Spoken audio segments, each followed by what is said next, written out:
pastor Willy Ortiz de la ciudad de Naples, Florida, y vamos a estudiar estas aliyot 4 y 5 de la paracha Noaj.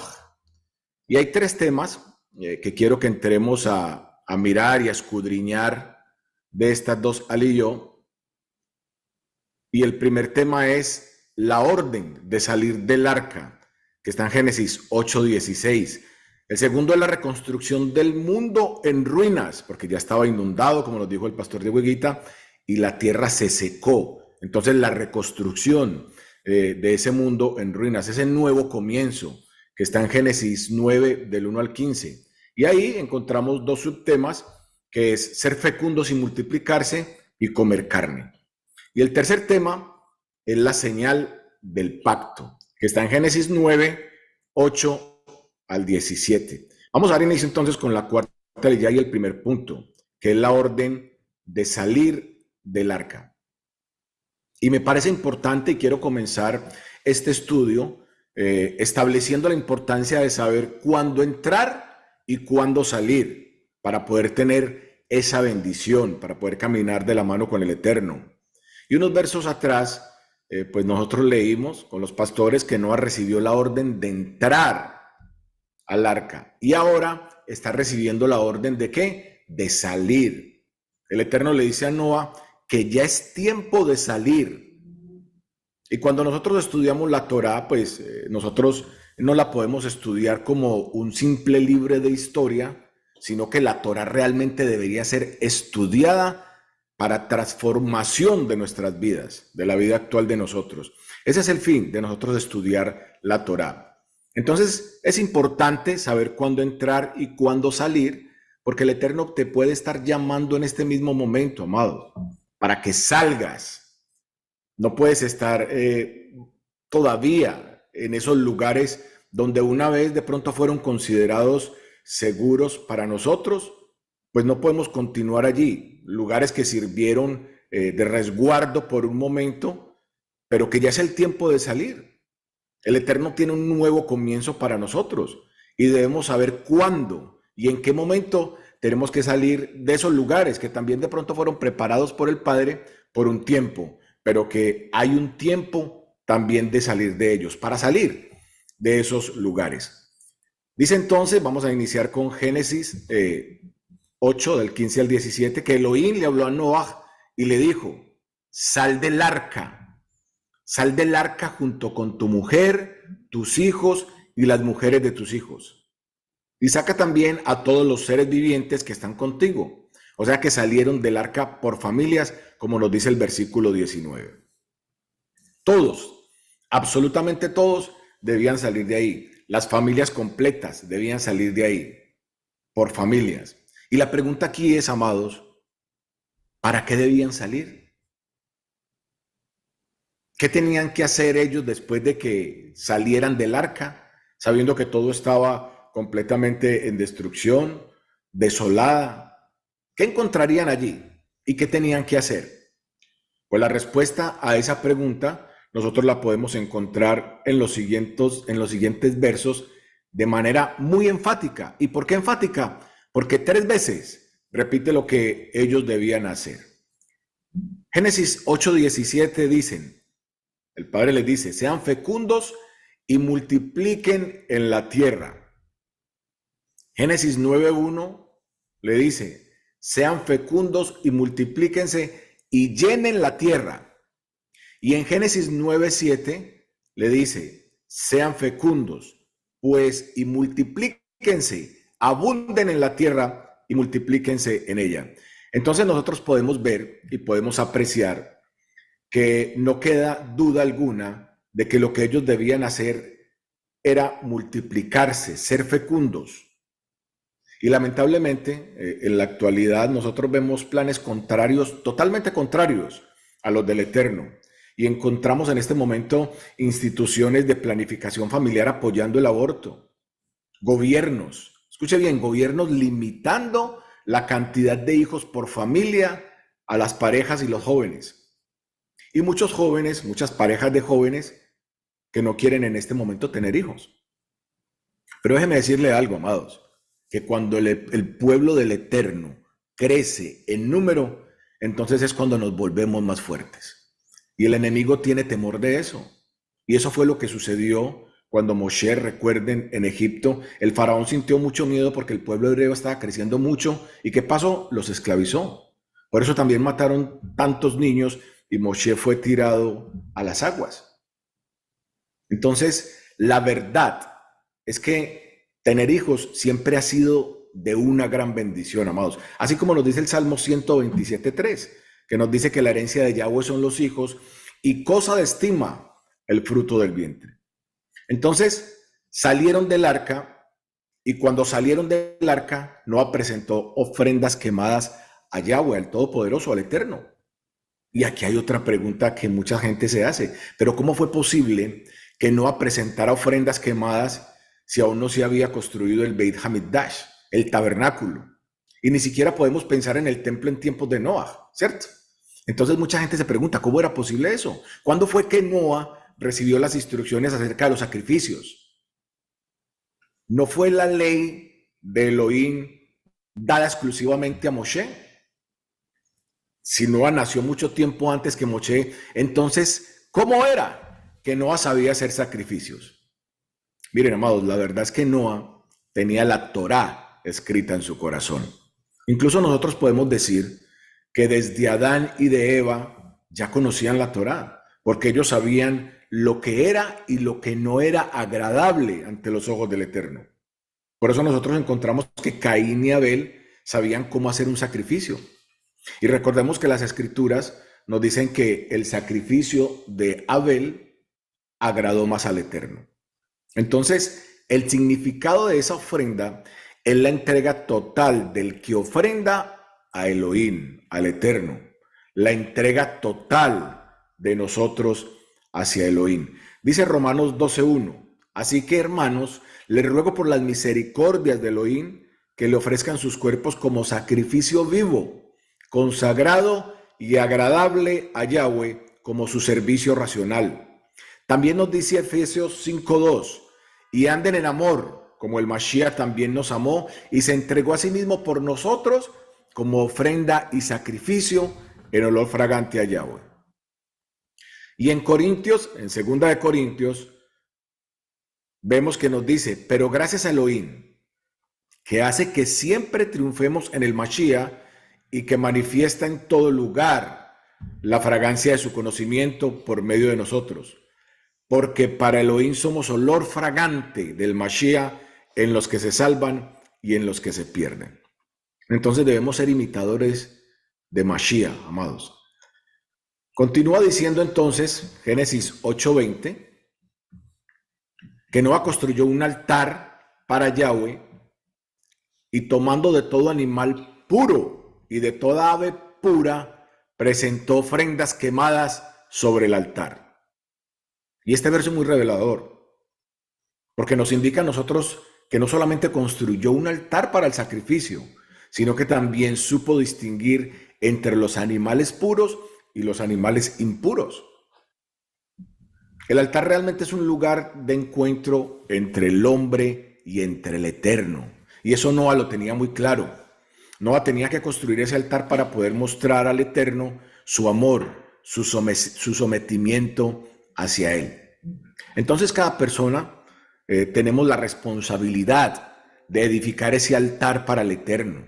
Un lugar de encuentro íntimo, un sitio donde nosotros podamos relacionarnos con el Padre y presentar allí, delante de Él, un buen sacrificio de oración, un buen sacrificio de tiempo, un buen sacrificio de alabanza, que sea olor fragante al Todopoderoso.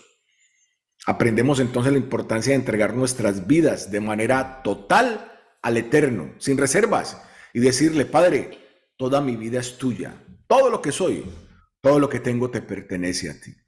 Amén. Entonces nos continúa diciendo Génesis 8:21.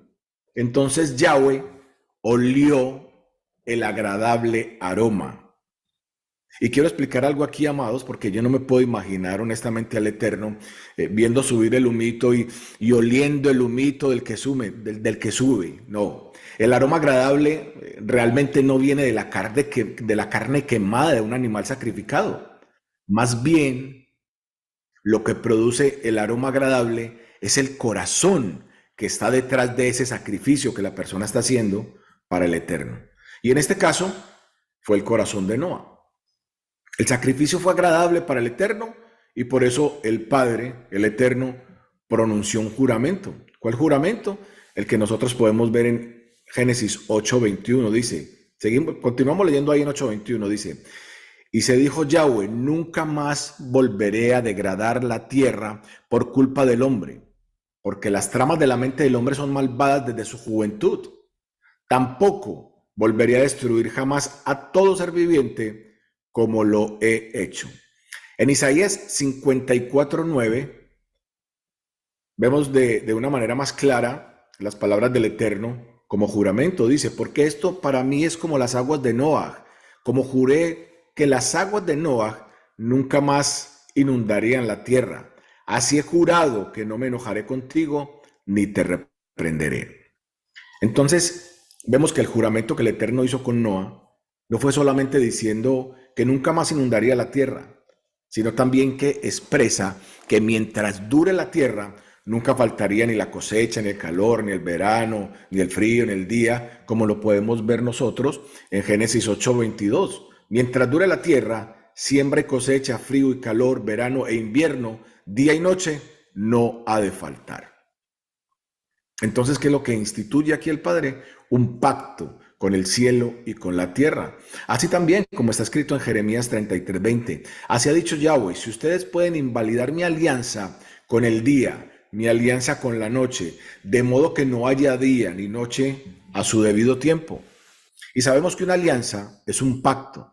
En otras versiones dice, así dice el Eterno, si pudieras romper mi pacto con el día y mi pacto con la noche, de modo que el día y la noche no vinieran a su tiempo. Y también dice Jeremías 33:25, que así ha dicho Yahweh, ten ciertamente como que he establecido mi alianza con el día y con la noche, las leyes del cielo y las leyes de la tierra. Entonces podemos observar que a partir del diluvio, todo el sistema ecológico de la tierra cambió. ¿Y cuáles fueron algunos de esos cambios que nosotros podemos ver que cambiaron?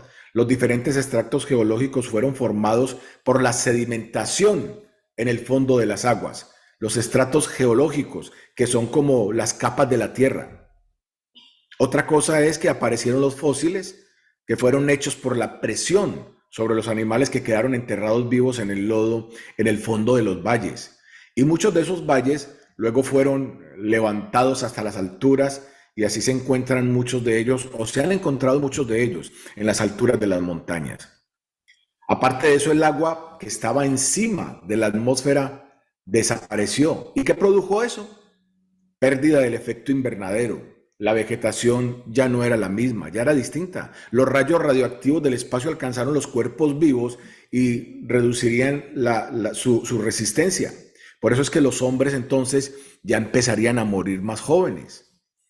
¿Por qué? Porque la Tierra anteriormente era como una cápsula hiperbárica. Una cápsula hiperbárica es aquella cápsula que está sobre exagerada de oxígeno. Tenía demasiado oxígeno. Entonces también estaba muy saturada de oxígeno. También la disminución de la presión atmosférica, una condición diferente de vida. Y cambió también el lugar de la Tierra. Los polos geográficos se movieron, lo cual produjo las 6 estaciones mencionadas anteriormente. Vamos entonces a continuar estudiando el segundo punto, que es la reconstrucción del mundo en ruinas, el nuevo comienzo, en el capítulo 9. Vamos a encontrar en este punto básicamente las instrucciones de ser fecundos y multiplicarse, ¿sí? De lo cual ya habíamos hablado nosotros y que dijimos que se repetía 3 veces. Y la instrucción de comer carne. Nos dice Génesis 9:3. Toda criatura que vive les servirá de aliento, al igual que la hierba verde les dará todo esto. Toda criatura que vive les servirá de alimento, al igual que la hierba verde les daré todo esto. A partir de ahora, el hombre tiene permiso para comer carne. Tiene permiso para comer carne. Y se puede decir que anteriormente la humanidad entonces era vegetariana. Además, que de aquí en adelante surgieron las leyes noágidas, y esta fue una de ellas. Y hago una aclaración aquí, amados, con respecto a estas leyes noágidas, y es que nosotros no estamos de acuerdo con las leyes noágidas.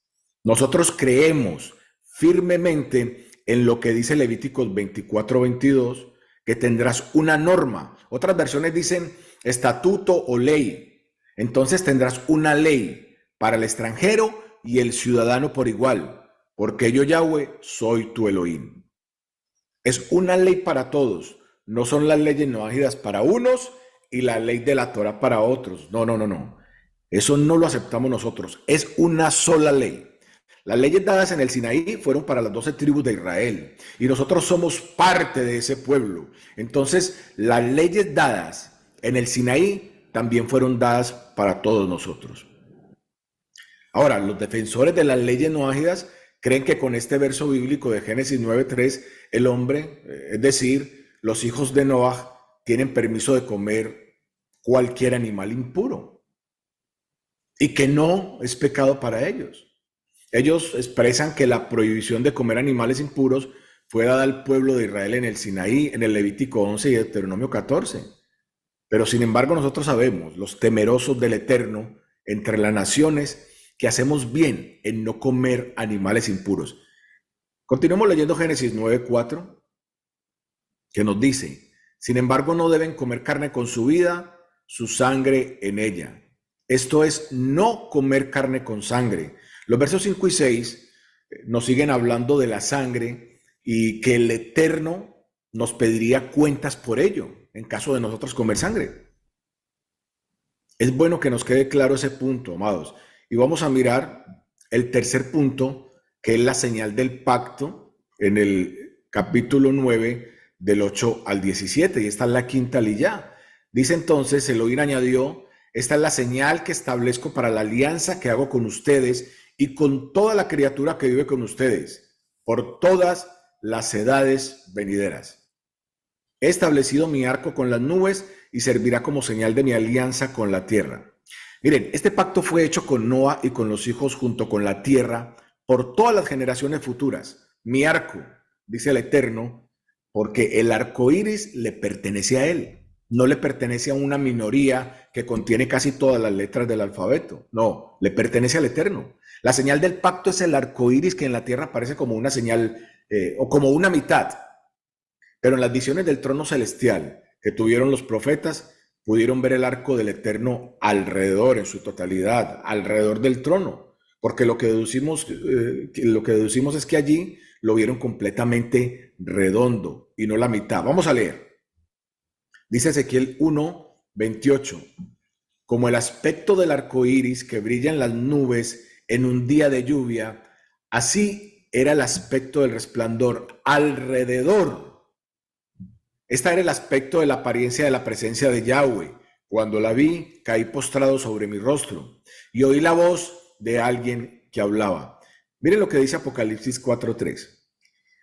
Y el que estaba sentado era semejante a una piedra de jaspe y de cornalina, y alrededor del trono había un arco iris semejante al aspecto de la esmeralda. Entonces, este pacto seguiría vigente mientras que se siga viendo el arco iris en las nubes, amados. Y entonces, como hay 7 colores, hay 7 leyes principales en este aspecto. Y de aquí vuelven y se pegan, o de aquí vuelven a sacar otra teoría para forzarnos a nosotros a creer en las leyes noágidas. Y dicen que el arco iris, al tener 7 colores, entonces que esto representa las 7 leyes principales para la humanidad. ¿Cuáles son esas 7 leyes noágidas? Son no idolatrar, no blasfemar, no matar, no fornicar, no hurtar, no comer miembros o sangre de un animal vivo, establecer cortes de justicia, autoridades. Con esas leyes, escuche bien, con esas leyes el Talmud dice que son los únicos preceptos que nosotros debemos cumplir y que la ley dada en el monte Sinaí no es para nosotros. Y yo quiero que esté muy atento aquí, amados, a lo que yo voy a explicar. Algunas personas incluso que están, dicen que estas leyes noágidas concuerdan con la conciencia del hombre y citan Romanos 2, 14, 15, donde está escrito, y vamos a mirarlo. Cuando los gentiles que no tienen la ley, y escuche bien, Romanos 2, 14, 15, cuando los gentiles que no tienen la ley practican espontáneamente lo que requiere la ley, ellos que no tienen ley son una ley para sí mismos. Y el verso 15 continúa diciendo, con eso muestran el contenido de la ley escrito en sus corazones. Por eso su conciencia les da testimonio y sus razonamientos se acusan o se defienden unos a otros. Y entonces yo les digo a ustedes, amados, ¿cómo vamos a aceptar nosotros que este verso es para nosotros? Porque es muy claro que es para los gentiles. Nosotros no somos gentiles. Esto es para las personas que no creen en el Mesías, que no creen en Yeshua, para los que están totalmente alejados de las promesas, de los pactos, que están sin esperanza y sin Elohim en todo el mundo. Y si usted no sabe todavía o no conoce la descripción de lo que es un gentil, la descripción bíblica de lo que es un gentil, pues yo le invito a que usted vaya a Efesios 2, del 11 al 16, para que usted se dé cuenta de lo que realmente es un gentil.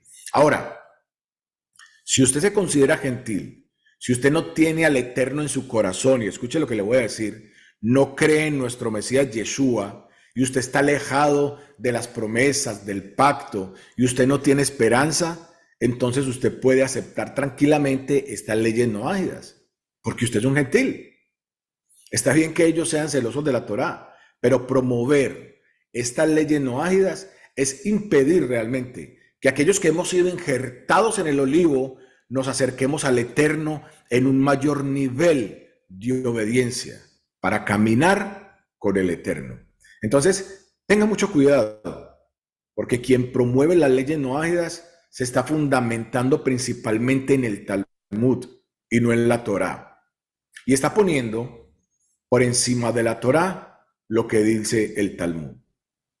Entonces, una vez más, quiero reiterar que la Torá no nos habla a nosotros de que hayan dos leyes. No nos dice que hay una para el pueblo de Israel y otra para los hijos de Noa en ningún momento. Lo que sí nos dice, escuche bien, es que es una misma ley, tanto para Israel como para los extranjeros.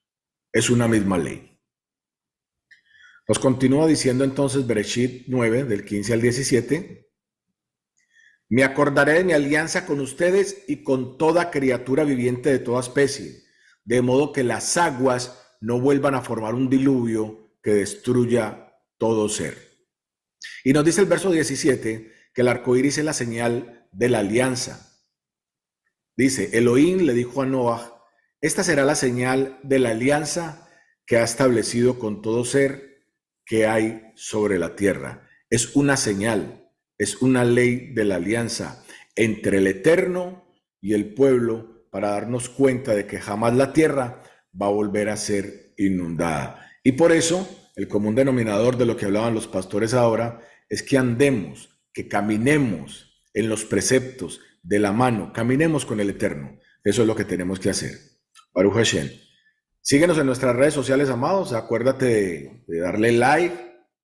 Aparecemos como MC Shalom Naples. Y por aquí estamos para servirles. Muchas gracias, que el Eterno les continúe bendiciendo grande y enorme.